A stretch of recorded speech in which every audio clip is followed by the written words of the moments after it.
We are on time on this Thursday evening. That being said, I am one of your hosts, young Qyz. Gotta make sure that everything is right because I'm drinking orange juice with pulp for maximum vitamin C efficiency. But before we get to my dietary changes and my good health, I believe we should talk about the one who is finally on the right server for Discord to give him high quality video. Son of Francis, let's go, dude. Hey, how you doing, my guy? You're doing well. You're doing okay. Are you really feeling it, my brother? I'm really feeling it.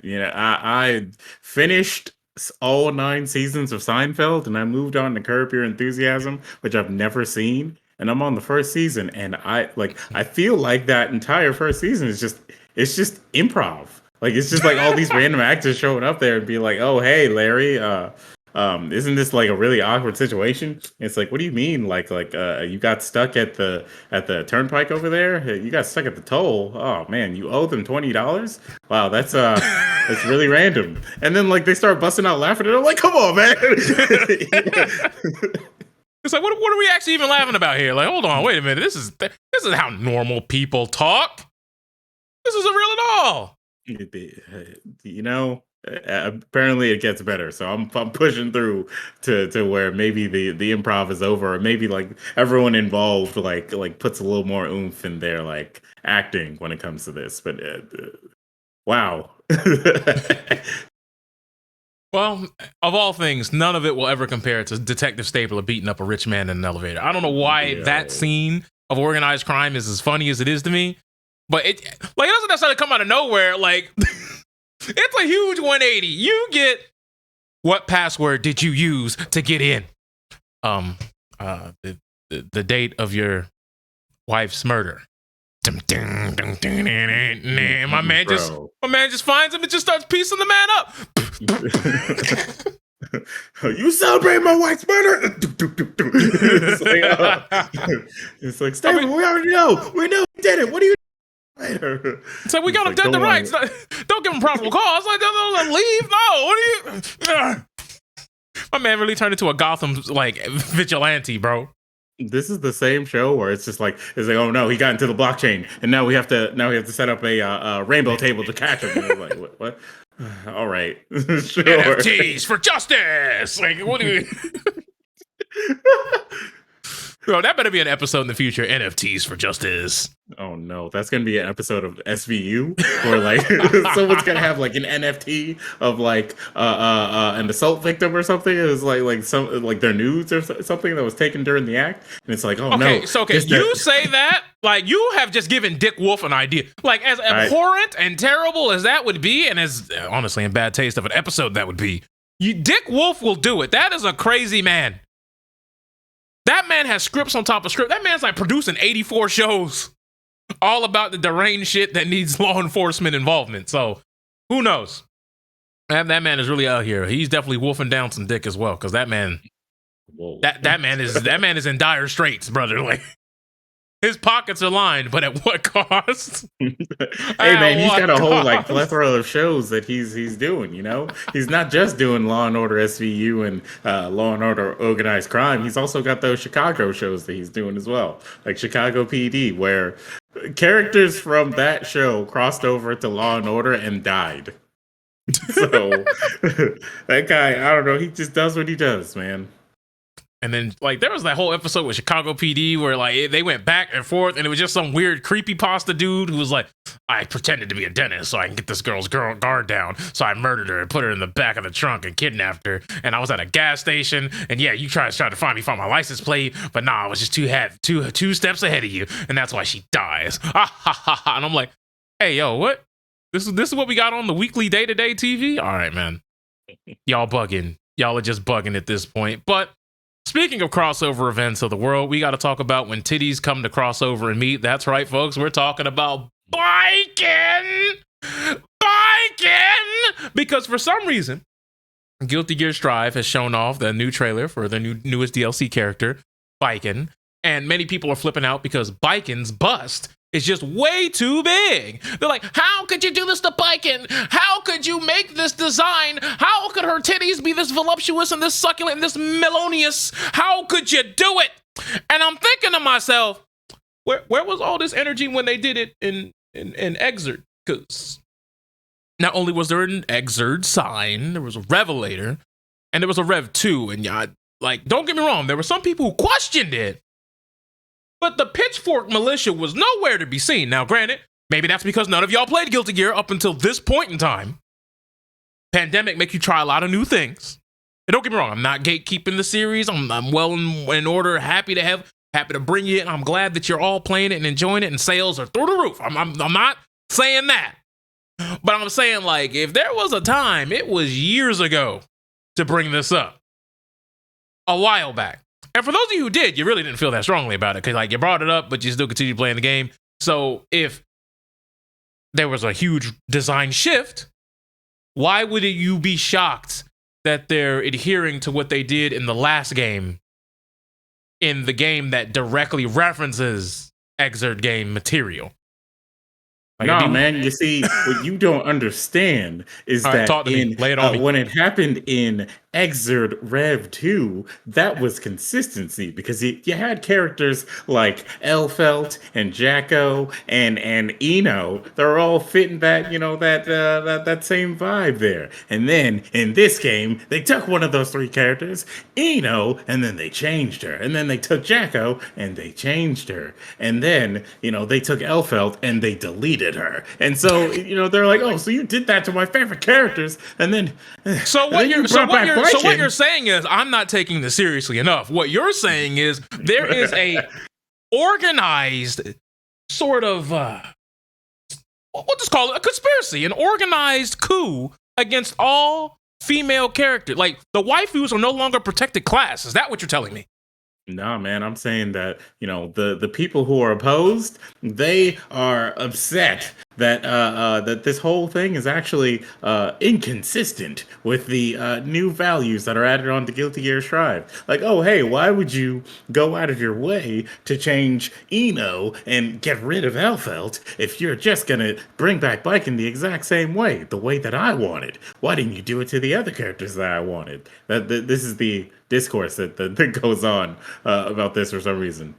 Even though, I mean, if you're talking about those people, those were the same people who were playing Mortal Kombat and saying, "Oh my God, they've turned all the female characters into burqa wearers. Oh my God, none of them are showing their big voluptuous melons to me. This is a rated M for mature game, and all I want to see is the nipple. I want to suck on that succulent breast, and that's all I've ever wanted in my life. In Mortal Kombat, the titties, bring them to me." Like those people.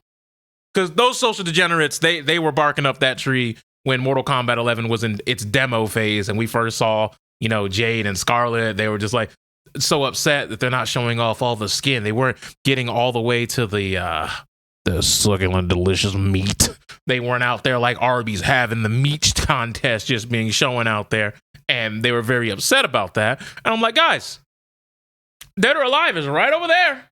Yeah. See, you can go on Steam right now, and you can get an entire plethora of these horny fighting games that exist. I'm still mad that chat made me play Fight Angel, by the way. Like, y'all should be held accountable. Honestly, I should no longer stream on Twitch after that. That I still feel disrespected to this very day. Look, but Awful Games done slow. Yes, it is. Awful Games done slow. We could have played a racing game. We could have played a shooter. That's the game they voted for. They chose this. You want to talk about conspiracies? Forget about the waifus. I'm no longer a protected class. Y'all know what y'all did. Rude. So, anywho, every single person who does this like weird thing where they like get like super pissy about their waifus and whatnot, or like they get like really weird about the design of a new character or an old character coming back anew, all we need to do is just give them the exact response that you gave them. Hey, you care so much about this? We got the game right here for you. Everybody seemed to neglect it, but it's made for you, sir. It's called Dead or Alive 6. It's got all the costumes that you want. It's got all the cool stuff that you want. It's got all the boobage that you want. It's got all the jiggle that you want. All that stuff is there. But you just neglect it for what? For you to sit here and say, oh, the NRS babes look like they don't look like real women anymore. They don't have the boobs, even though it's like they do look like real women now, except Shiva, because that kind of creature doesn't exist out here in the real world. That's just not like we just don't have those those things. What is it? What's the name of the race again? The Shokan? Yeah, we don't have Shokan out here. We don't have women with like a pair of extra arms and whatnot. So that's not the case. But hey, as far as biking goes, you're worried about the wrong things here. All right. First off, there are people who are like, I really like her design. Therefore, I don't know why people are so upset about this character. I think she'll be okay. I don't think she's going to be that great, like super busted or anything like that. The trailer has instant air Yozansen, and it's so close to the ground that I thought there was a ground version of the move being added for the character. That's how good she's going to be. All right. Like she's going to have a lot of tools that are really good. She has a grappling hook mechanic where like if she hits you with you're tethered. Yeah, you're tethered to the person. Like, are you fucking kidding me? You're tethered to the person, and she has like a full screen projectile as a super that wall breaks. Like, come on, you guys don't understand. Like, you just don't understand the game that you've been playing this whole time. Like, that's what's going on. But if we're keeping it a buck, I believe in like the first time you ever saw Baiken, I don't think she was a playable character. Like she was just kind of like in the game as like a final boss kind of secret thing like that. And she shows up and she had basically no chest to speak of, really. Very androgynous looking, perfectly fine. And then like later on throughout the series, her breast size has done nothing but grow and grow. And now it's swollen up to proportions that are almost comical in and of that sense. But it's kind of funny because this is based off of of a Shishido, like Edo era samurai, a Ronin, if you will, out there running through the streets, who's all bent on vengeance and, motivations of the darker arts and, being able to be a master of the sickle chain. And for some reason, we've seen in multiple different mangas, people have been referencing this character as Baiken and blah, blah, blah, blah. And it's just funny how, like, the only thing that people really talk about is the fact that, like, he pulled up and he died to some dude named Musashi something. Like, my man got smoked. We don't even know if he was actually real. People still debate on if the Baiken character is even a real thing from a historical point of view. They just could be an old wives' tale, so to speak. And the only thing that's really concrete about the character is they use the a weighted sickle chain. So at least they got that right historically. I mean, yeah, you're right. But a lot of these people who are complaining about Baiken don't care or know very much about the lore and how the character is super cool. I mean, there's a reason why Baiken is in Samurai Showdown, like a legit reason why Baiken is in Samurai Showdown and works in that game, or works to be like featured in that game. So it's just odd that people are like, hey, why change her? Why she got big boobs? Or it's like, oh, hey, why does she have big boobs? That seems very objectifying or something. And the character. The character is about more than the boobs. Some horny people are gonna be horny regardless. All I have to say is Jury's feet, and you'll all understand. Like, so there's no reason for us to sit here and be like, oh shit, Baiken's design is it's ruining fighting games and it's ruining video games and society is awful and blah blah. Like, horny people are gonna find a way. Like you and I had a discussion off camera about Resident Evil 3 and the mods of the PC version of RE3 remake. And yes, they have a latex. But this is for Resident Evil 2 and 3. They have a latex Jill Valentine and a latex Catgirl BDSM Claire Redfield, respectively. And the Jill Valentine one Someone thought that having a latex suit wasn't good enough, folks.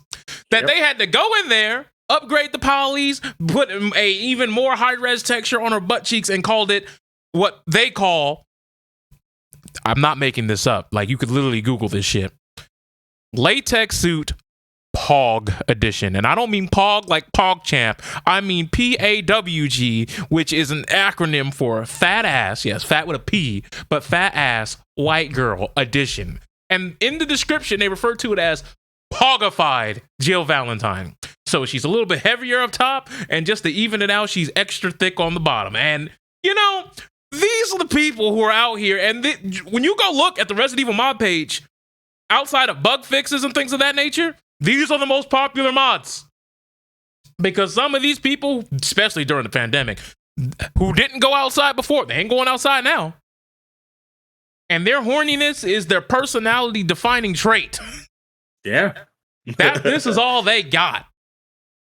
They know this is the closest that they'll ever get to Ken Coochie in their history of their lives.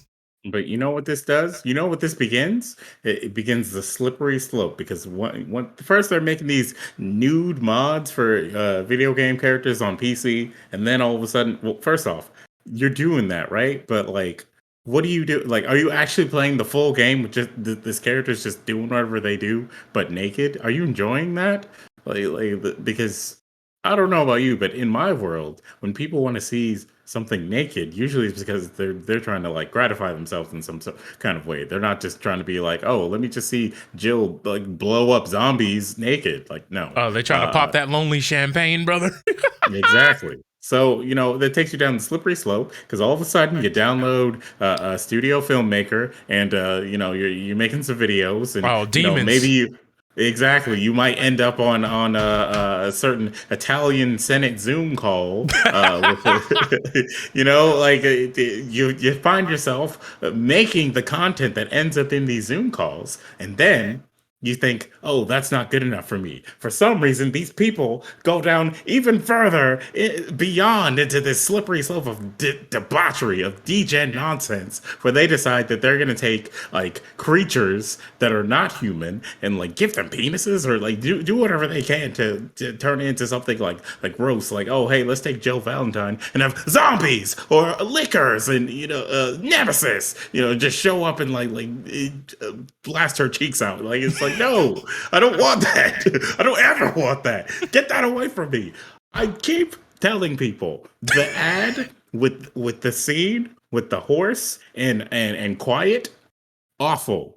Like, why would you take that content that someone made that was awful in the first place and decide that this is going to be an ad that's going to show up everywhere? A horse? What? A horse. And you're saying this is an ad, like an advertisement? Someone took the actual old like clip that someone made of that thing, the actual animation, and they put it in advertisements. You know, one of those like, oh, you won't last 5 minutes in this game, you know, that kind of thing. But you know, those ads don't just pop up in your regular hub site or hub world. You know, those things pop up in regular sites too. Whenever you go to a site for like some low budget shit, like if you're going to like, you know, maybe download like some games, or, you know, some TV shows, or, you know, whatever, in a site that may not be the most official. You know, some of those people will allow those ads to be on their site, and now all of a sudden you're getting blasted by some of this nonsense when you just wanted to watch a new episode of or Superman and Lois. Like come on.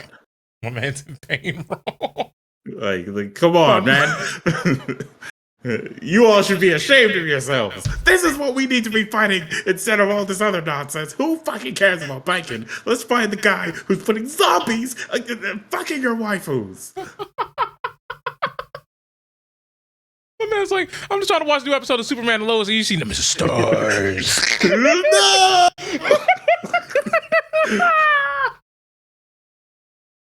It's just like, I just don't get it, man. Like what possesses you to be like, oh yeah, this is the stuff. This is the hot stuff right here. It's like, come on, like, hey, some people are into maximum degeneration stuff. Okay, and look, I'm not here to kink shame anybody. But I am. He is. I'm not here to kink shame anyone. All I'm saying is, some of y'all have failed. Just completely missed. You have not understood the assignment on making sure that the inner machinations of your mind stay in your mind. Because some of y'all be letting this seep into real life and then be wondering, how come people think I'm weird? How come no one wants to talk to me? And it's like, well, maybe because after high, your first thing was, oh my God, what size are your feet? Can I smell them? And like, y'all are out there. Like that actually makes me think of a video I just saw about the show. Was it My Strange Addiction? My Strange like Criminal Addiction, about like a dude who like I think he was a homeless guy and he was like going into like department stores and he'd be like, "Oh, excuse me, I'm actually like trying to buy some shoes for my wife, and could you model these for me?" Hey, could you like just put them on and like let me see like how that works? And he would just keep doing that to like a bunch of women in a bunch of stores, and he got arrested several times. And he keeps going like he's like, I'm not a criminal. He's like, I think he got put on the registry, and he's like, oh, I'm not. I think what was the word? He's like, I'm not a predator, or something along those lines. And he just didn't agree with the fact that that word was associated with him. And he's like, I'm not one of those things. It's like, bro, you went into a store, asked a woman to put on shoes, and then you just kind of like jerked off a little bit to it. Just her putting on the shoes because you care that much about the feet. It's like get help. That please. I don't think help is enough. Like I feel like at that point, you got like, I don't know, you gotta do something. You gotta do something a little bit different, because that's just not good. Like, speaking of which, I don't know if you heard about the whole third artifact thing, but she was basically like, a viewer had asked her, what state do you live in? And then she was like, you don't need to know that for this story that she was trying to tell, right? So she tells the story on Twitch, and then the viewer said, so I Googled those story details and narrowed down which state you live in. And Holy it's like, shit. when you say things to your chat, you gotta understand there's people in the chat who do not understand that streamers have these things called boundaries, because when they're looking at the screen, they see a piece of entertainment. They see you. Some of these people are so disconnected with reality. They don't see Guy. Like, they don't see two gentlemen here. They see us like characters, like Steve Rogers. Obviously, we're not on that level yet, guys. Relax, okay? You understand. But they see us like characters. Like, we're not people who exist. We do not have a range of emotions. We do not live a life outside of entertaining them in this 16:9 box that we call Twitch and or YouTube and content. So they see it as like, oh, well, I'm just doing more research on a character that I like. Or they just see it as, well, I want to know. And the fact that I'm watching you or supporting you at all means I'm entitled to that information. Like Louis Rossman had a whole thing where he made a video where somebody sent him a letter. And in the letter, he said, all of it was nice, cordial, good language, and, really showed that they really supported me. The problem was, this is in a new house that he hasn't even fully registered yet, but the mail ended up in his mailbox anyway. Which means the only two ways that this happens is somebody saw him go into this house and put it in themselves, or somebody has used a data breach, someone has stalked him, someone has any myriad of other things to get this address before his state even registered it in his name. Some of y'all got to realize those people are not your friends. Like they don't know you, and you, even though you like their content, even though they give you a piece of themselves when they make this content, when they stream whatever, it doesn't mean that they're your friends. Also, if you're friends with somebody, it's kind of weird to just like all of a sudden like find out where they're moving without them telling you, and then just be like, hey, yo, congratulations. Like, no, let them tell you first. No, because here's the weird thing. There are people who are on your Discord, your Skypes, whatever media platforms you use, that you talk to on a daily basis. You even hear their voice. Some of y'all even have video calls. Yet somehow, some way, you don't know what state they lived in. But all of a sudden, it's really important when the moderately attractive person who's on Twitch that you have no basis of a relationship with is streaming. All of a sudden, now you need to know where they live. That's weird, bro. Yeah. That's strange. Quite bizarre.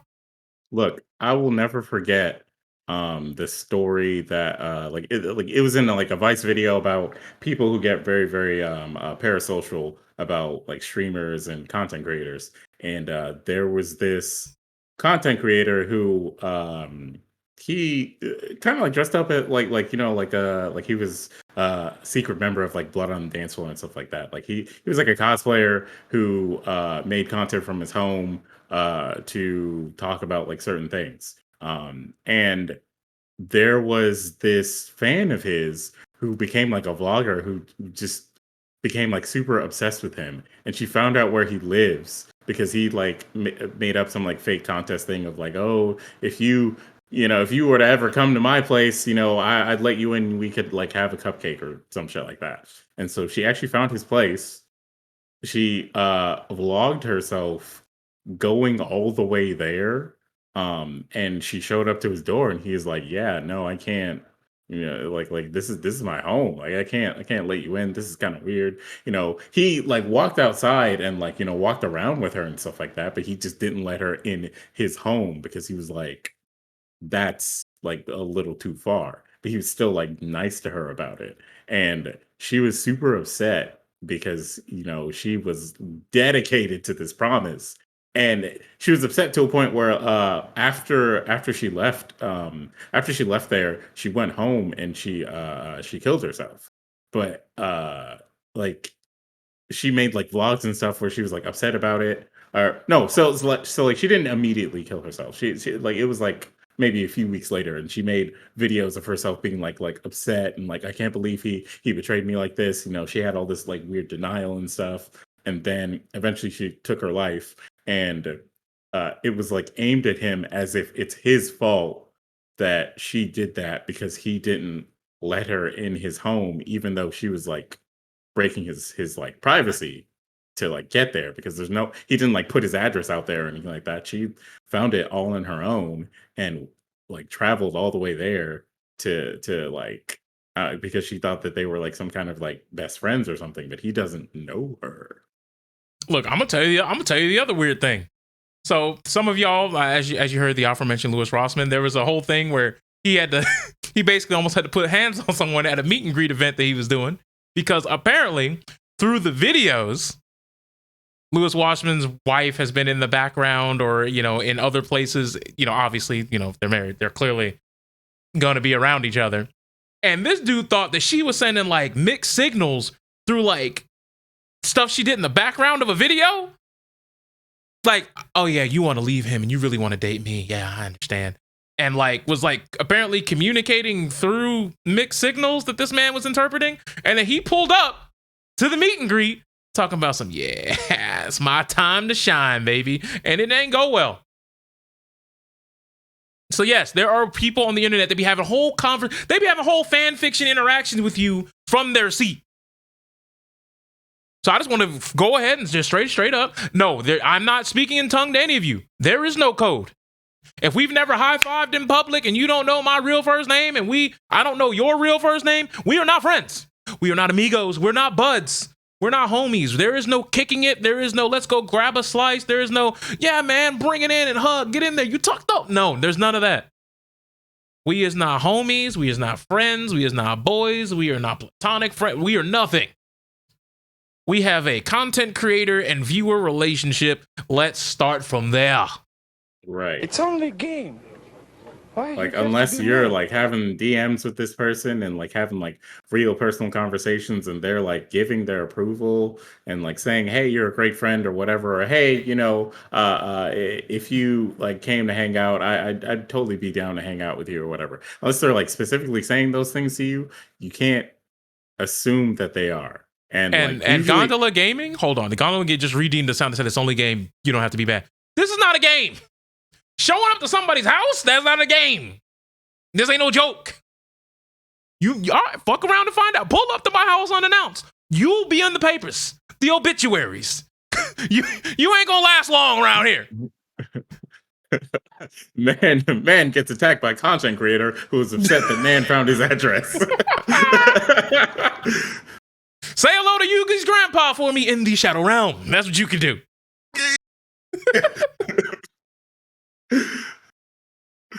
Bro, they cooked that grandpa for like like 4 seasons of that show, and then they at the very end were like, yeah, he's a real character though. He's really good at this game. It's like, no, he's been a victim up until now. What are you talking about? Like, come on. Uh, yeah. Look, content creators are not your friends unless they say otherwise. You can't. Usually, people who like dream up these like fantasies of like, this person's my best friend and all this stuff. I've seen like, little bits and pieces here and there. It's a mixture of like loneliness and like something else going on in their life that they're not like addressing that they should address. And, I will always be the one to say they're professionals who allow you to do this. Hell, there are different types of professionals. I'm not just talking about like therapists, psychologists, whatever. There are people who offer their friendly services. There are people who, there are professional cuddlers. There are professional, friends. That to me is still to this day one of the most wild things I have ever heard of in my life. And like when he says professional cuddlers, we mean people who are literally called out for private sessions to come over to someone's house, literally to cuddle them, not coddle, not to teach, literally just use their bodies as a thing that they can wrap their arms and legs around and go to sleep for a few hours, just watch a movie, just have a actual cuddler. Yeah. And that is some people's profession. I actually dated someone who who had that as like a side gig. Like she had people who paid to like come over to her place, and then she would like cuddle with them for like 30 minutes to an hour. Maybe they'd have like a brief conversation, and then they would leave. And that's all they wanted. That's all they needed. They just and how much were they charging? Hundreds. So that was hundreds with an S, as in multiple. Mm-hmm. Folks, everybody who's watching this is in the wrong business. Folks, we've made nothing but mistakes to get to this point. That's what that tells me. Look, those types of professions are not easy because you have to like swim you have to trust through strangers to be next to you. You have to swim through the people who are taking it the wrong way and might like, come to your place once and then save your address and then just like pop in like your best friends, and then you have to be like, look, dude, this is a professional thing. You're paying me for my services. I'm not necessarily your friend just because I'm like, treating you with respect. And that kind of shit is like, it sucks that you have to have that conversation with somebody. And whenever you're offering services that relate to any kind of like affection, you're gonna have people who take that the wrong way because they're not used to it. And SoundCloud rapper starts making songs about how he fell in love with a cutler. Hey, yo. He's probably going to make like some bars about Zans in there too. So, anywho. Oh, man. Nah, bro. No. I asked her to pour me a drink and I served her something else. And then like, nah, you don't want that, bro. Because that is a man that needs to be in jail yesterday. There are a lot of SoundCloud rappers who incriminate themselves. You're right. But, you're right. There are some SoundCloud rappers that be talking about they done kill people, and I'm like, hey, so I mean, like, I mean, you know what you said because I mean, you wrote it. Who was the one that had that as his like premiere thing? Was it Melly? I think. Who like made basically like he made a song about killing his best friend, and like. At the time, he was a suspect in like his best friend's like murder. So it was like all I remember is he was charged with first degree murder, accused of killing 2 of his rapper conspirators, and then staging the crime to look like a drive-by. And then he wrote a song that talked about just that. And so they're like, oh well, here's the proof. It's just like it's the Boondock scene, where mid rap they just show up on stage and they put the cuffs on. It's like, all right, sir, let's get on out of here. You know what you did. It's like, and you admitted to it. Got him. It's a real tragedy. It really is. But that's kind of where they are with that right now. And to get to kind of switch gears to get back a little bit on the topic of discussion here. Hey man, we got something real important we got to talk about, man. Like there's a certain something that it fought adversity and it's coming back for us, guys. Mortal Kombat is getting a sequel. The Mortal Kombat movie is getting a sequel. You know, Why? Why? Just who? Like, don't get me wrong. I understand there was a whole bunch of lore that implicated. There's so much more to the story because Shang Tsung's not dead. He obviously went back. Some of the characters are still alive. As we know, he can resurrect people. So we know that there was clearly an avenue to bring out more. Now, to be fair, we shouldn't be shocked because even on this podcast, we read several articles saying that they were planning for 2 to 4 more sequels of this very same Mortal Kombat recent reboot that you saw on HBO Max this year. And I'm going to be honest with you, while the movie didn't do anything for me and a lot of the writing was, let's be honest, pretty dog shit, they brought back some characters just to kill them off in 2 seconds. And the whole thing just felt like they were just throwing shit at a wall. And every now and then they would throw a special effect at the screen. But see, look, isn't it totally cool? Yeah. And then they thought that was what a good movie was going to be. However, I will say one thing really quick. I think Louis Tan is his name, the actor that played Cole, the in insert whatever like character who's a part of that movie. I feel bad for that guy because he is a good actor and he has been in some pretty decent things, but it seems like he keeps getting roles in these like movies and TV shows that are not going to withstand the test of time because he's getting Andrew Garfielded right now. Kind of, yeah. Because he was in Into the Badlands. That show got canceled for viewership because I don't know, people are whatever. He's also in this like upcoming movie that's coming to Netflix that also has the guy from The Raid Redemption, where it's like I think the guy from The Raid, like one of his like wife or something got murdered and there's by this big crime lord whatever, and the whole point is like he's going after revenge, even though like Louis Tan and like all the other characters in the movie are like, no, revenge is not cool, like don't do it, you're not gonna like it or whatever. And it has some kung fu in it, but it seems like it's one of those like, hey, isn't this cool? These guys are from cool kung fu things. Now they're in like a typical American action film doing action film things, and it's probably going to be mid, and that sucks for that guy. And sometimes when it's mid, it's just mid at best, and that's when you're at your most forgettable. Like at least be bad. Like when you're bad, we can at least talk about it. When you're mid, you're just kind of like, I mean, you existed that one time. Anywho, as far as the Mortal Kombat sequel goes, the interesting thing to me is that it's being pushed as like, oh, it's not going to be done by the same director. I think the director of the Moon Knight series that hasn't come out yet is going to do this. So, hey guys, that means it's going to be great. Didn't you see the trailer? But what if Moon Knight comes out and that is not good also, despite having Oscar Isaac as Moon Knight? Like, so do you know who Jeremy Slater is? No. Enlighten me. Okay. Well, let me give you movies that he was a screenwriter in. Are you ready? Okay. The Lazarus Effect. Oh no. Wait, hold on. I'm gonna give you a whole list. Fantastic Four with Michael B. Jordan. What? Wait, what? He wrote that. Yeah. No. The Exorcist reboots from 2016 to 2018. Oh. And he was the executive producer of that one. He was also the Umbrella Academy. I mean, that's fine. That's based on the comic, so it's hard to fuck that up.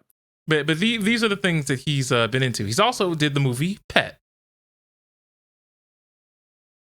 You're leaving off the worst one, man. I found it.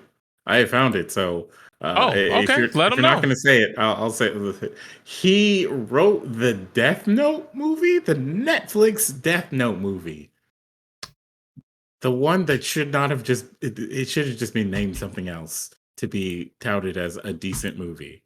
Instead, it had Death Note's name on it so that we could all just sit here and be like, never will my eyes be tortured by such a thing ever again. So he wrote that, like Well, chest out wrote that. to be fair, he was on a team with the what is it, the Panide brothers or sisters? There's two of them. There's one dude's named Charles and the other one's named Vlas. I've never seen a picture of them. Vlas could be a male or female. I don't know.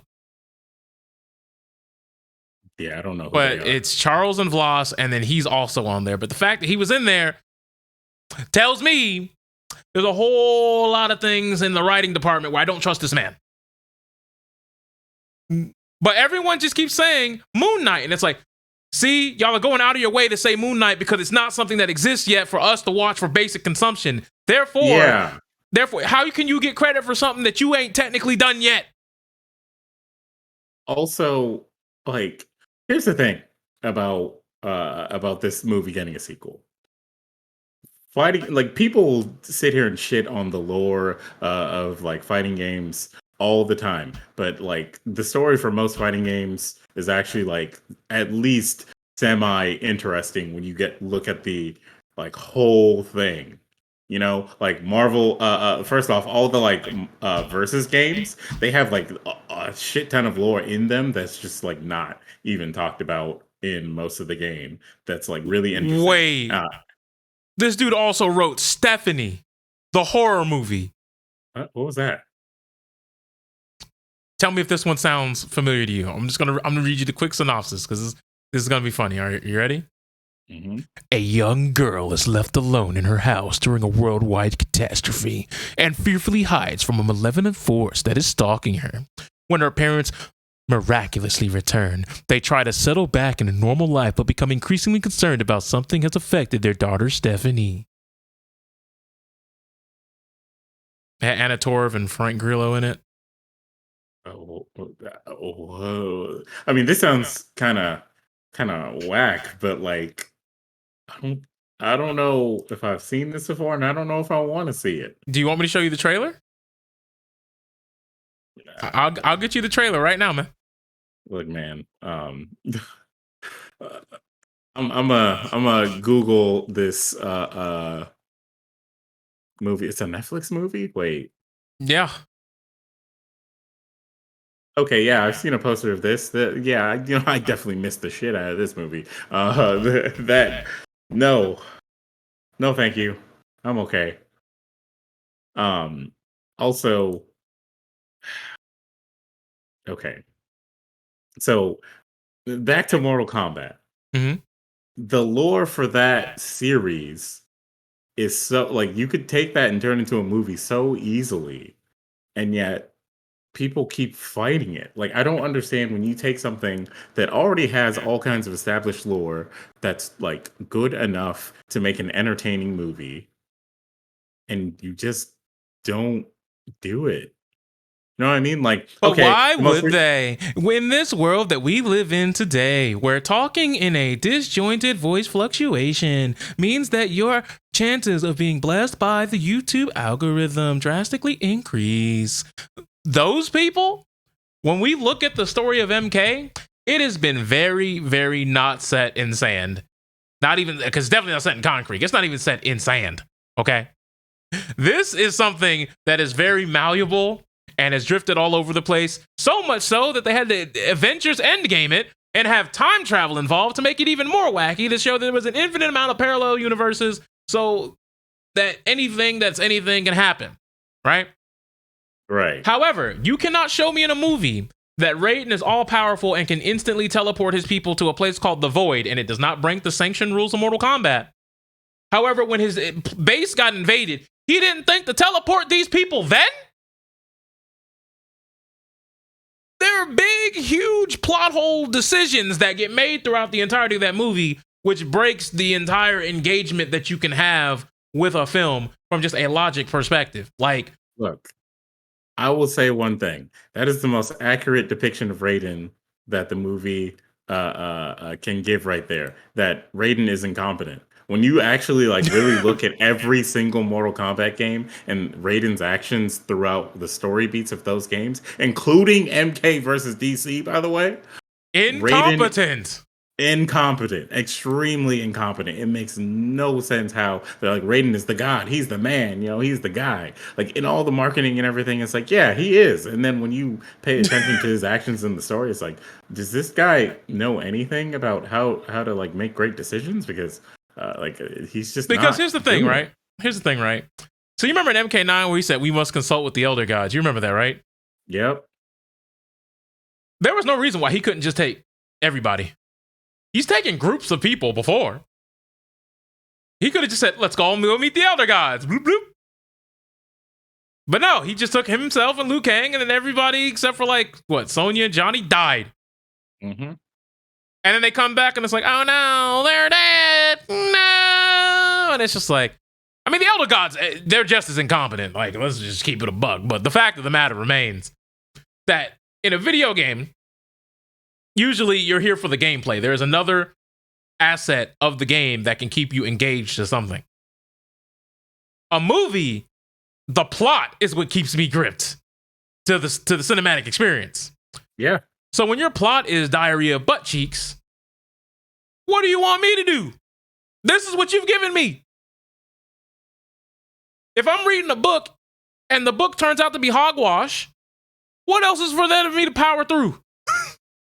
I mean, example, Eternals, when it comes to special effects, the actors are in it, all that stuff, all really great, great special effects, great actors who are in the movie. The actual plot of the movie, dog shit. There's no, look, the moment that I heard Lakeith, steal someone's soul, and all of a sudden it's like, now it's time for me to relinquish the oppression from my people. And it's just like, we're 75% of the way done with this movie. What are you talking about? Oppression and whatnot. Sir, if you were gonna have this villain arc, why didn't you say it earlier so that we could feel something here? And then that character dies a good 20 minutes after that. It's just like, okay, well that was weird. I would have liked to have some more establishment there. It seemed like he was getting to something real interesting and real for this movie, and then we dropped it immediately. But the other thing that I think is kind of funny about the Eternals, just a little short thing, is if the rumors were true, there was a much better movie that was going to be made here, because apparently the director originally wanted to have the Earth blow up and this kind of be like an other multiverse-esque story. But obviously Disney and Marvel were like, oh, slow your roll there, kiddo. This is part of the MCU. You got to play by our rules, which means they're pigeonholed into writing a story about a multiple subset of people who form a group who are some of the most powerful people in the Marvel mythos up to this point in the MCU, and how they just didn't participate in the thing that literally wiped out half of the things that exist. And that is what they were told to go with. Well, that's because that actually helped them out in their ultimate mission. Well, some of them, and the true mission that they were sent there to do, or whatever, or that they decided they wanted to do at that point. But yeah, but that's quite the thing to be pigeonholed into as a writer. Yeah. It would have been better if they didn't try to push this as one of the first movies in this. Because you've literally introduced a multiverse concept. You could have done something with Multiverse of Madness where the Eternals get pulled from universe where Earth blows up, because that would have kept us on our toes to watch that movie. Because if we saw that the world blew up, we would be like, huh? Then what about Spider-Man? What about Dr. Strange? What? They're dead. And then without another word, you have already sold more tickets to go see that movie than you probably sold tickets to see that movie as we stand right now. Yeah. Because now the floor is open for you to do as you like.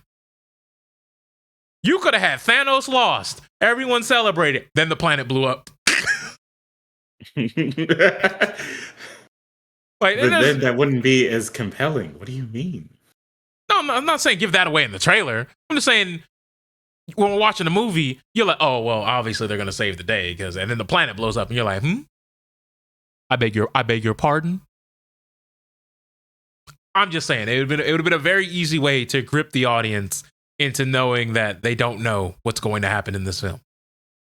Now, granted, you would have then also had to have other movies then tap dance around the fact that the Eternals are a thing that exists. And once again, look, I know it's a long creative process that has multiple years of build up. and there's a whole lot of planning and forethought. And then directors get these movies, but they're told they can't do this, that, and the other thing because 17 other movies also need to coexist around whatever you write and plan around that. So I already know it's a shit show in the writer's room already. I get that. But in and of itself, when you're pigeonholed and doing things, especially when you're trying to introduce new heroes who have powers that can help, it's tough to keep things on the straight and narrow. Because, I mean, we're really getting to that point now where petty crime shouldn't even be a thing in the United States, at least, because in the MCU, they have divisions for everything. They got too many heroes out here now. Even with the absence of an Iron Man, even with the absence of a Captain America, there's too many people. You can't have these secret underground groups because we're getting to a point now where there can't be 32 secret organizations that apparently have data on everybody, but don't know that the other 31 organizations that are also secret and built on the same world domination that they're built on also exist. We are getting to a point where that's getting a little silly too, but I digress. Well, that's that's a Marvel Comics problem because they haven't even fully officially added Sword as like a real organization in the MCU. So yeah, it just gets worse and worse. It's just gonna have more organizations like that just randomly. Like AIM was introduced, but like MODOK is not around yet, so AIM is not aiming out there doing their weird things. Like look, Marvel can introduce a lot of cockamamie nonsense, but the movies can make it so that all that stuff seems entertaining. I mean, look at Agents of Shield. That show had seasons and seasons, and people liked it. I didn't even know people were watching it because I know because Pops called me up one day and he's like, "Hey man, I'm watching Agents of Shield." I'm like, "Yeah, but sir, you don't watch the movies. Like, you don't be having no questions." It does. It honestly, it doesn't matter. It barely like references anything. So see, I didn't know that. I thought like this was like it's like they don't talk about any of the stuff that happens. Like you just. I don't know. It just felt weird that like there are people who watched Agents of S.H.I.E.L.D. who have not kept up with the movies up to a certain degree. And honestly, I know a lot of people out there are very upset about Phase 4 and oh my god, it's now Omega woke now. And it's like if you don't like the movies, you already got your series finale. It was Endgame. You can go home. You're free. You can watch anything else. Now, granted, I know some of you who are on YouTube, that's not going to be good for your metrics if you just stopped watching. Because I feel like some of y'all are captivated to a point now where the monetization of your videos means more than you actually watching the things that you actually care to watch. So instead of curating your content for yourself, you would now rather spend the money to keep up with these other movies that you know that you're going to hate and you're going to despise, loathe, and it's going to be a chore to watch. But you ranting and raving about them is going to get you more views than you being passionate about anything else that is not related to the MCU. But that might just be a little too much of a scathing thing to say, but I said it. Too bad, buddy. And like honestly, like here's the thing.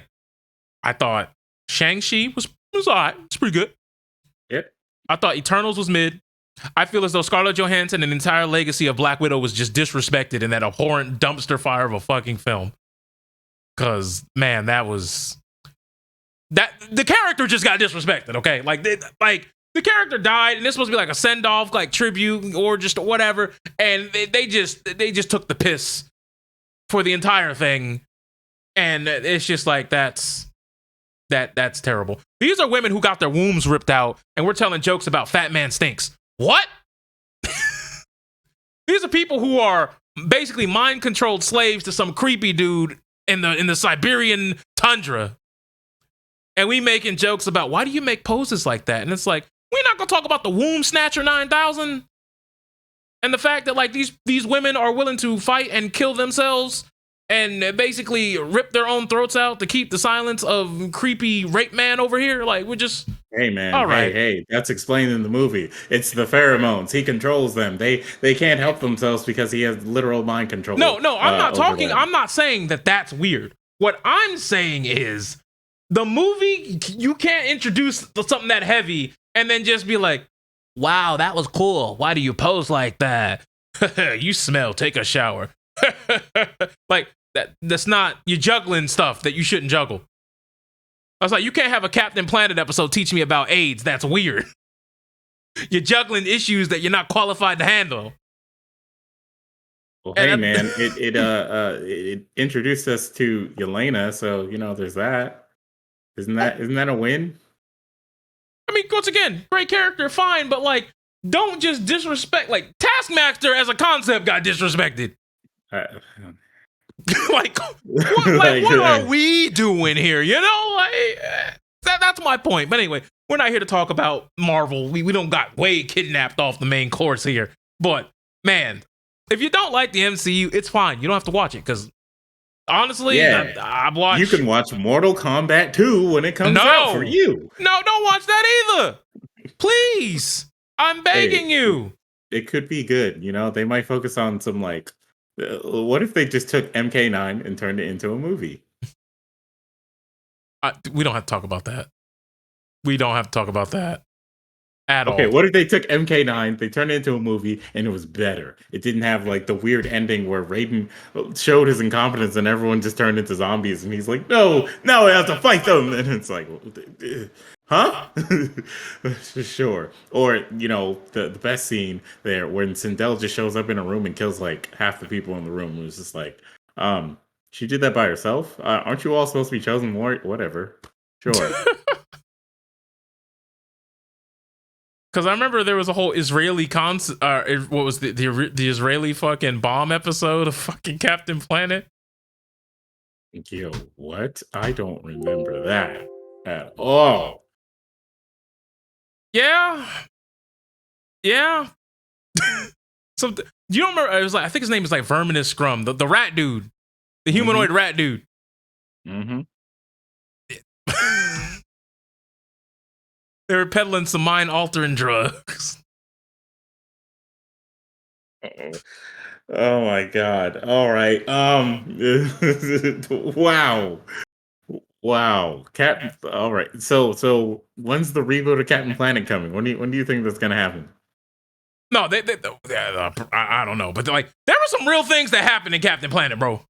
Yeah, that's what I'm saying. When's the reboot gonna come where they use it to talk about climate change, and then Jordan Peterson shows up as like a guest voice as like one of the villains who's like, climate is not real. Climate is another word for everything. Or no, I'm sorry. Let me do a real Jordan Peterson. Climate is not real. Climate is actually a voice for everything. Not everything. No. You see, they have all these models, and the models are not based on everything. They're based on their schematics on certain things, on these things, and they use these schematics to tell you that the world is ending because of climate change. But I came here to tell you that it's not real.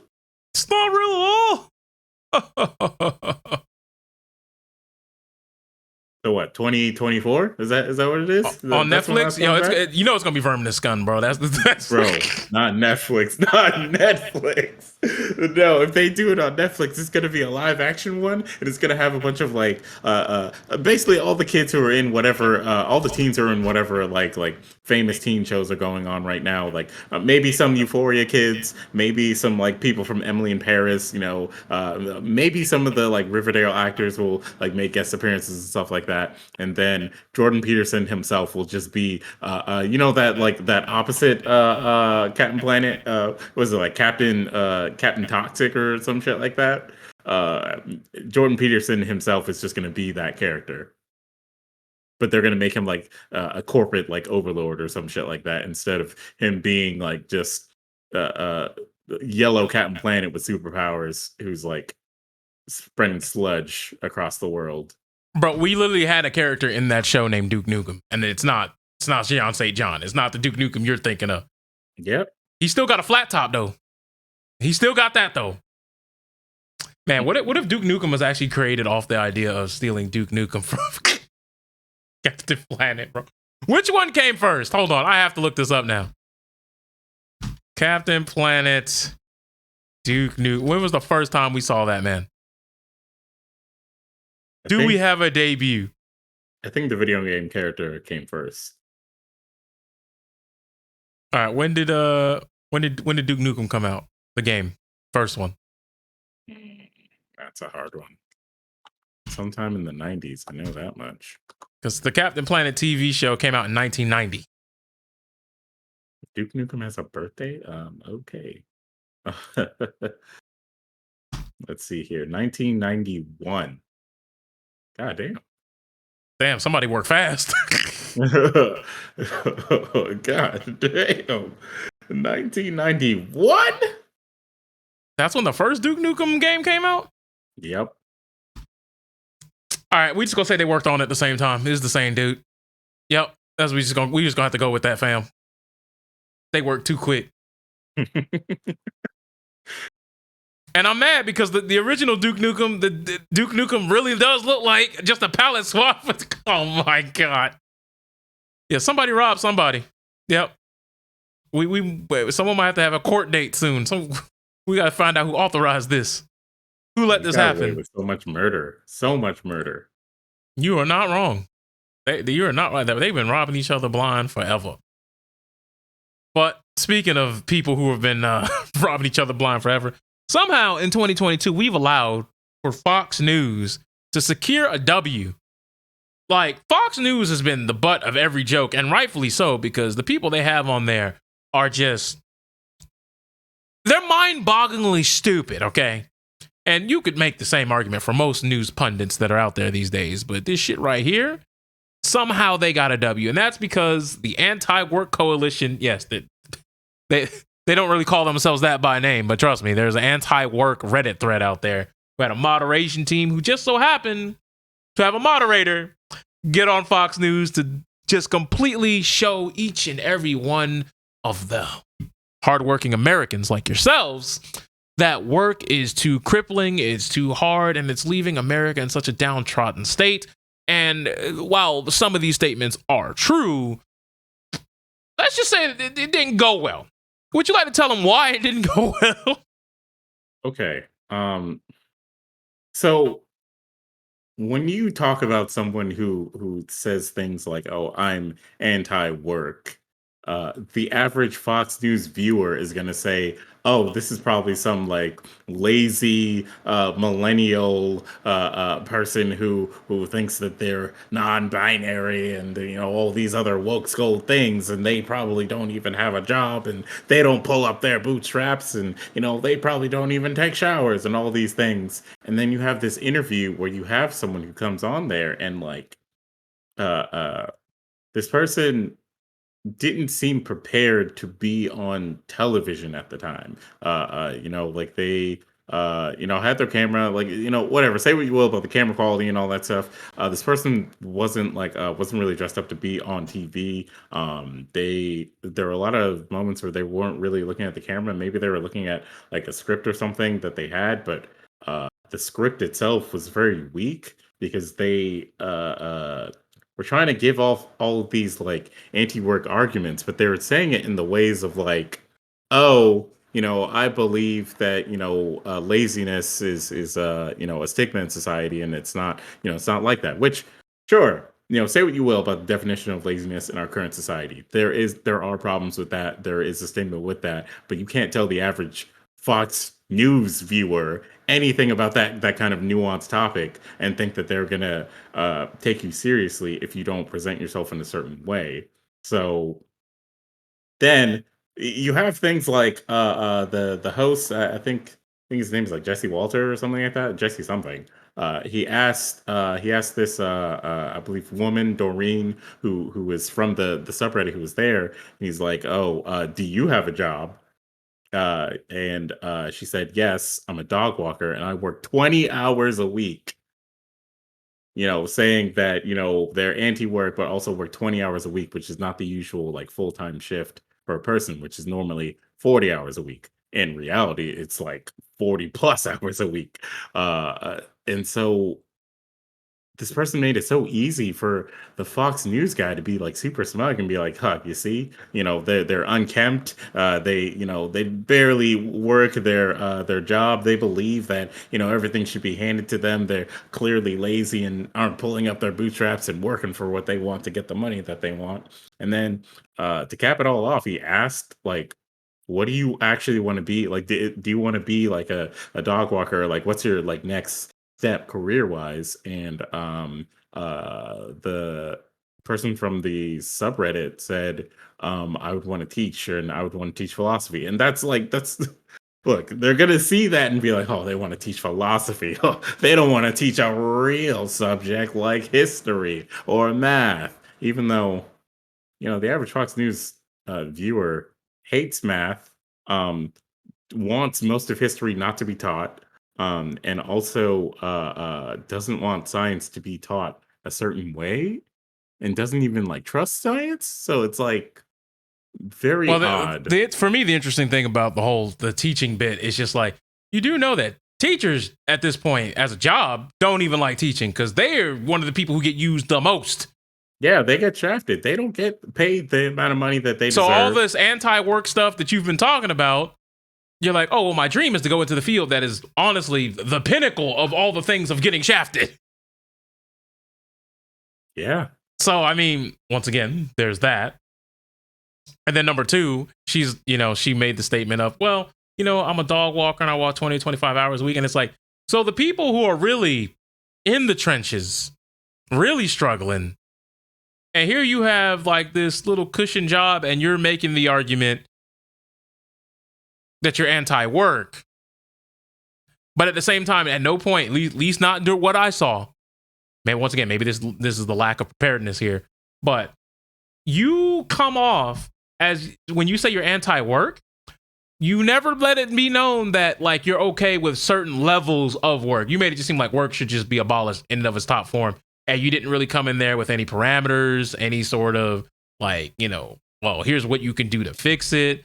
And honestly, you just let this Fox News dude lead you along into being the butt of his joke for his viewer base, the Fox News viewer base. And boy, you fell for a hook, line, and sinker, and therefore they're flying the W. Here's my thing. Mm-hmm.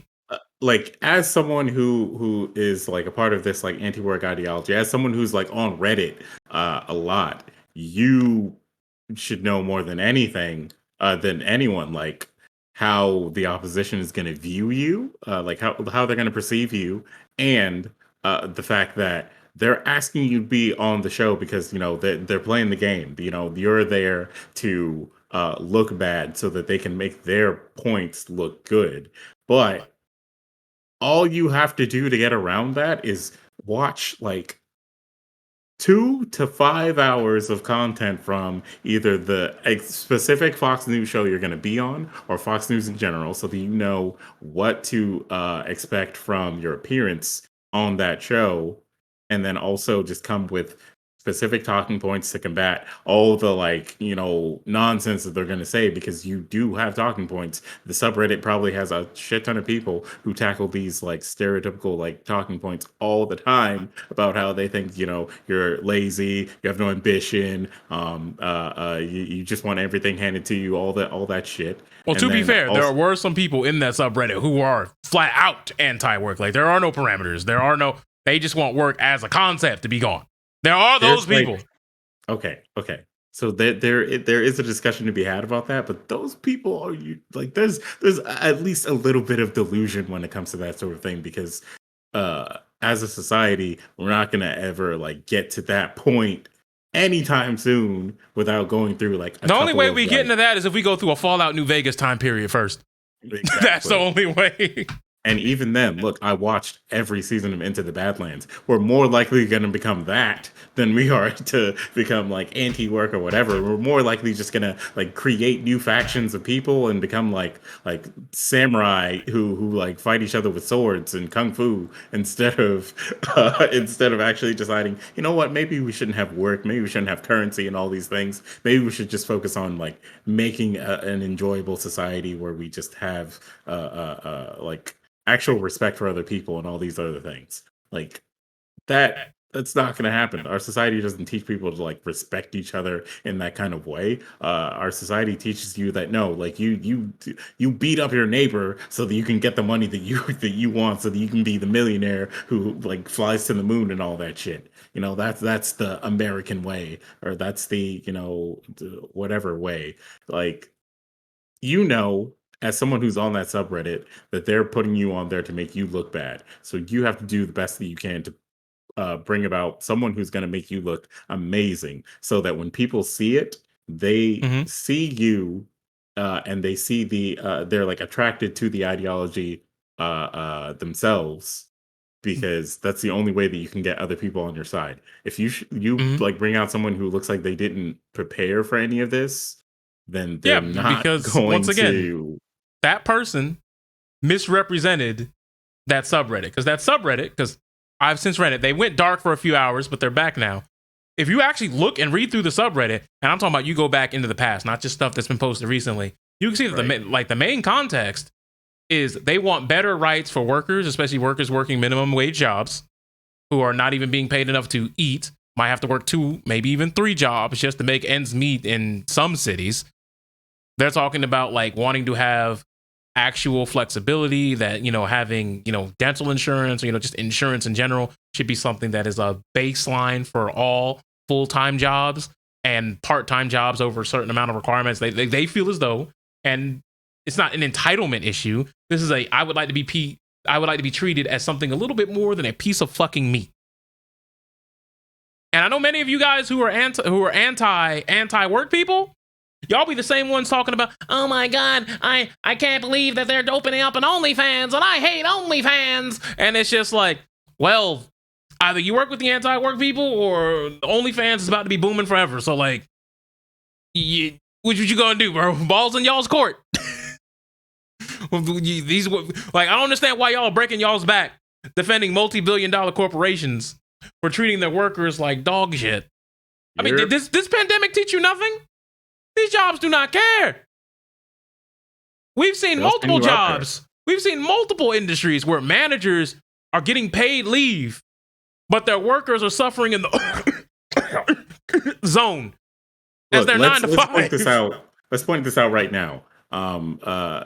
Vaccine mandates for workplaces, legislation that's going to put out more vaccine mandates for workplaces are getting rolled back now, because they want people to go back to work, and they know that like the more ignorant people who would go to these jobs that they want filled up are gonna see vaccine mandate and not pay attention to the part that says you don't have to be vaccinated, you just need to test negative if you're not vaccinated.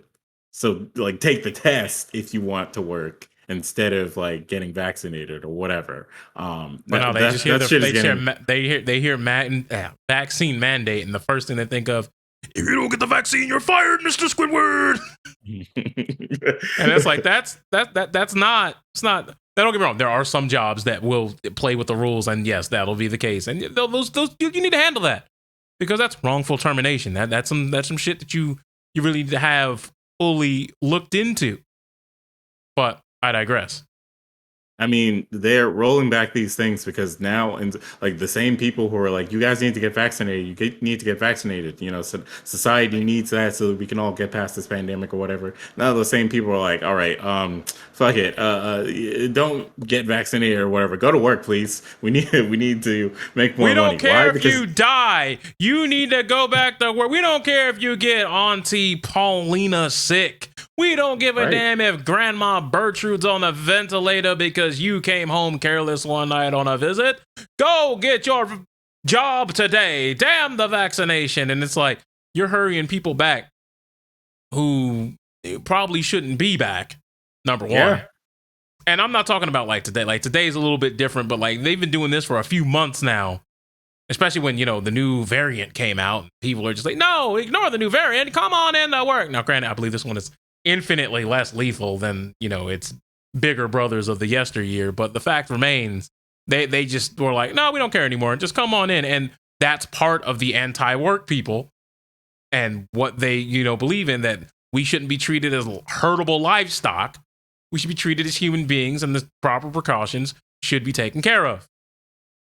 Especially since, it got so severe that, during the pandemic, that plenty of people had landlords, yes, heartless, despicable landlords saying, okay, you don't have to pay rent this month. We'll work something out.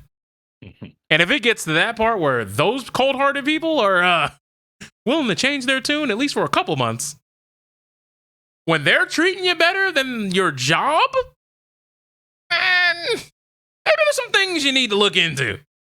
Yeah, I mean, look, okay. So once we got to the point where I think it was Kellogg was the main company where like a bunch of people were just like, look, you guys don't even care if like people come to work sick, and like I got a family and I got a grandma and grandpa that live with me, so I'm not trying to like show up in this den of iniquity, this den of nonsense and sickness and whatnot of people who are literally coughing on like everything. I'm not trying to work over here in these conditions so I can accidentally kill my grandma. So, strike, whatever. And then everyone starts going on strike. And they said, oh, well, we don't need you guys. We have, office staff will take your jobs in the factories and whatnot. And then those people got there and they fucked up our cereal. Like, what was it? I think like there was a problem with like rats were getting in cereal, like rat poison and all kinds of shit like that, to a point where they had to shut down and be like, look, we got to recall the cereal that came out and all this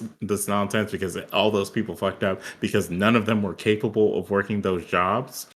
We finally got to a point where maybe society was thinking, okay, there are a lot of important people that we don't really like acknowledge. Like the trash man is very important. The person who works in the meat factory is important. The person who works in the cereal factory is very important. All these people are very important and we should respect them. And then it was just like, nah, they don't want to come to work because of vaccines. So let's just roll back the mandate, and then they'll come back to work, right, guys? Yeah, you'll come back to work so that everything will be good again, right? Yeah, hey, Mad employees are still mad, right? And then they start saying, you start having people writing these bullshit articles, or they're like, there's a disease, there's a work shortage disease, or anti-work disease. No, where people the don't want to laziness work. disease has led to a labor shortage, and it's like you actually go talk to some of the people who work here, and it's like, oh no, there's no labor shortage. It's just that 3 people decided that we're not going to replace any of the workers who didn't want to get vaccinated and thus left their jobs. So now they got me working 62 hours a week with no overtime. And then when I show up to work, I'm the only one staff in the building. And so then I'm that like, nah. only staff in the building is like half dead. So the product is shitty, and that person is like about to die at work. And if they get sick, who coming in? Exactly, who's coming in? Matter of fact, if it's that bad, who they calling out to? And this is literally just a matter of like people being like, no, we want them to like treat us with respect while we work here and do this job that's clearly important to you people. And we also like, it's like, Jimmy from down the block is like, hey, I got a wife and kids I'm trying to feed, and like you guys are giving me like $2. Like I can't feed my family off of like $200 a week. It's hard out here, especially now that we have this disease. And yeah, so it is a shame that one of the anti-work people whose mods was went up there to just misrepresent everything and just absolutely fumbled the bag to the point to where not only has when the Reddit shut down, they also banned that user. Yeah, and it's like, look, if you're gonna get like hopping on in front of a camera, all the glistening lights and the tinsel, all the good stuff, you should have some media experience. Okay, you should not go into nationally broadcasted media with zero media skills. Like, you should know that sometimes you want to make eye contact with the camera, make sure that your viewers know that you're talking to them, you're not distracted, especially when you're in an interview setting. You're going to want to, I don't want to say spruce yourself and doll yourself up a bit, but, have some sort of aesthetic appeal, because this isn't something that like you come up with like last minute here. If you get invited out, you at least probably have a couple of days, like you don't have to do anything much. I'm not saying wear makeup. I'm not saying that you got to make sure your hair's all dolled up, but like look better than like you're held captured in your own house. Do better than that. Very low bar, I know, but at least look like you were at peace before the call happened. Not like you're in a disheveled state of unrest and then not even know what you're talking about. And then we say, oh, well, which jobs do you think need to, be better? And how do you think that would help coincide with the industry? and then you're in a non-industry job in which you determine your own hours, but don't use that as a, oh no, I escaped that hell because I did this and I wanted to work my own way and I started my own company. Like, you didn't use any of the Fox language of bootstrap. You didn't find a way to translate who you are and make it a selling point. You made it seem like, and once again, he led you into it, but you made it seem like you were living in La La Land and fairy tales where I just walk dogs and get paid $5 an hour. Like, you didn't name your price point. You didn't talk about the region you're in. Like, maybe you live in a, very, let's just say upper class neighborhood. Therefore, you're walking upper class. So you're actually getting a check for your 20 to 25 hours and you're properly compensated for, your time and whatever. But none of this came along. Like, none of this came out. And I feel like there was plenty of things that you could have used to strengthen your argument, or I should say, make an argument at fucking all. But here we are, talking about you now in the loony bin, the lol cow of the week. Yeah, it's unfortunate because look, if anybody tells you that people right now don't want to work, like, just slap them in the face first off. Like what the fuck are you talking about?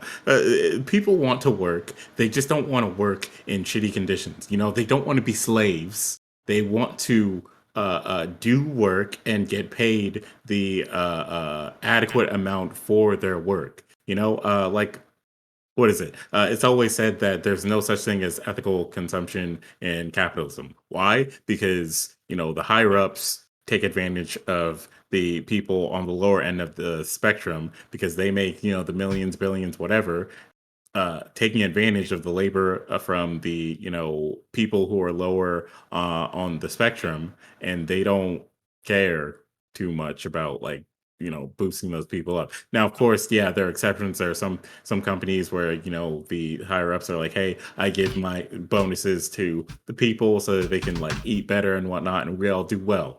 That's an example of how, it should go, but it's not going to go that way all the time because, if they can exploit the labor of people who are desperate to get a job, they're never gonna, like, make things better because it's like, well, why would I do that when I've got I've got Javier over here who may or may not be legal, or I've got Jim over here who he just got out of jail, so he's just looking for anything that will actually hire him because again, there's a stigma against people who got out of jail for whatever the reason is, even if they served their time, all that shit. Or if you want to talk about something from the hiring perspective, like, there is a series of questions that they ask you, which I believe is none of their goddamn concern. One of which is, let's say you had a job, but you're moving to another job.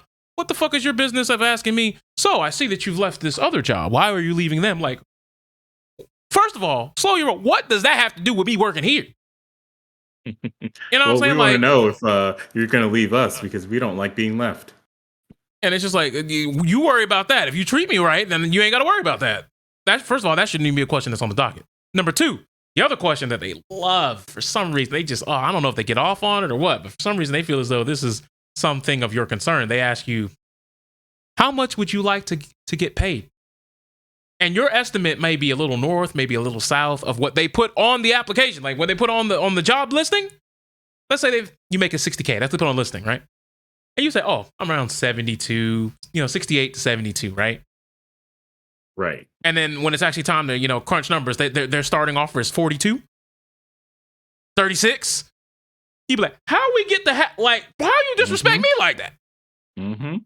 Like, did we not have a whole cordial conversation about, what you put on your listing was X? How we get Q? Where did the Q come from? This is an unknown, undefined variable, and I would like to know how you show me your work. Show it to me. Or they'll put down, the big cap. The job responsibilities are A through F, and only A through F. Mm-hmm. And a working smile and a can-do attitude and brilliantly white teeth.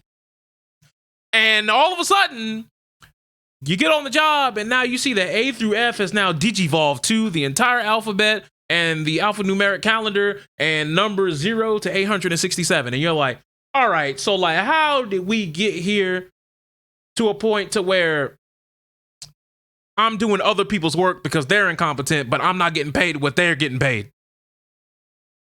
Like, Hey, there's you're someone new. no, there's someone we know. There's someone we know. I'm not going to put their business out there, but you know exactly what I'm talking about. Mhm. They worked at a job for 9 years. They moved up the company a little bit, right? And they were not getting paid salary and a half after 2 promotions. They were getting paid about $8 more per hour if you were to take the salary job and calculate that versus when they had an hourly wage, right? Then we found out that they posted that same job, same position. You could be brand spanking new. And they were getting 1.3 times what he was getting paid, and he earned his spot. And they were willing to give 1.3 times that salary to a newbie. And when they hired the newbie, he had to train him. He had to train somebody who was getting more money than him to do the exact same job. Mhm. That is part of the anti-work thing. That is something that is worth talking about. That is something where you are being disrespected as a human being by your employer because they think that you'll just take it. Now, granted, he doesn't work with that company anymore, therefore he's not taking it anymore, but the point still stands. It's nonsensical.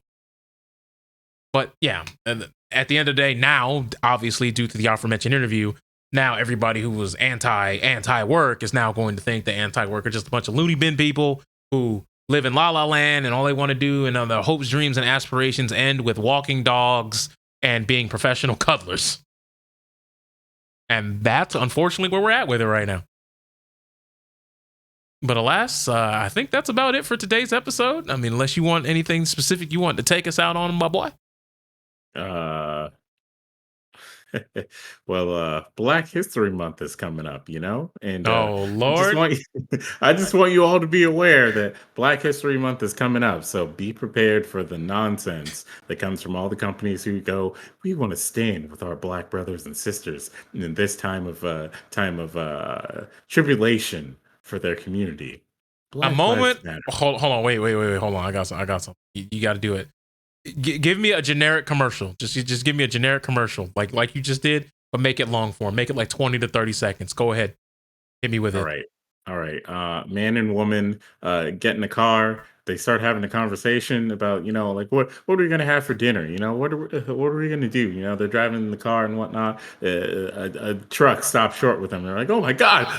And then stops right there and then says, have you ever gotten yourself into this particular position right here?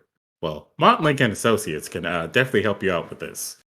And then out walks a black man and says, hey, for the month of February, Montlink and Associates is actually giving me the best plan ever. I got into a car wreck this month, and they actually got me $2 million. And then at the end of it, they're gonna do that cheeky thing where they pull out the little check stub like this. $2 million right here, and they actually got the person to say, I apologize, and this was racially motivated. Black Lives Matter, and I am very sorry. I respect black people now. And then that's it. End of commercial. And then it cuts to black and white with some somber piano music, Yep.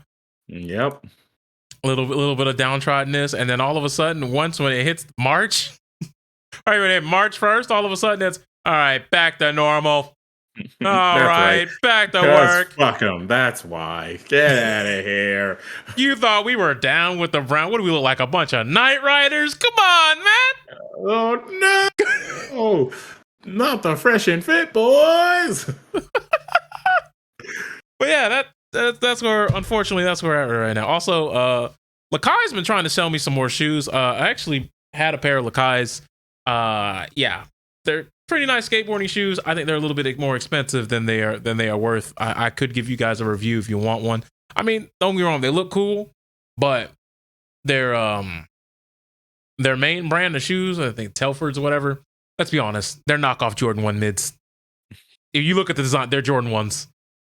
Not saying that they're bad, not saying that they're not comfortable, but they do not have the durability that you think would come with a skateboarder's shoe. I will tell you that right now. Yeah, they're still charging you $80 to $120. Now, I'm not saying that they're cheap. Okay? I'm just saying if you go for... Because honestly, I was using it as a running shoe. I'm not even going to lie to you. And because of that, after about 2 to 3 months of running 3 to 6 times a week, 200 plus per round frame, the little bottom edge started to peel a little bit. The little like outside border of the insole just started to peel a little bit. So once again, it's not like the shoes are in terrible condition. It's only happened to one shoe, but the fact of the matter remains, you would like to see a little bit better. But regardless, Lakai aside, I'm having a great time, and I will see you guys next week. I want you guys to enjoy yourselves. And the next time you decide that you want to hop on a media platform unprepared, don't. Because I'm getting tired of this, man. You're killing me with this. How are Kelly more prepared for an interview than you? Well, he was media trained. He was in music videos and whatnot. So, I mean, to be honest, after that interview, he didn't look media trained. But I mean, he was getting grilled.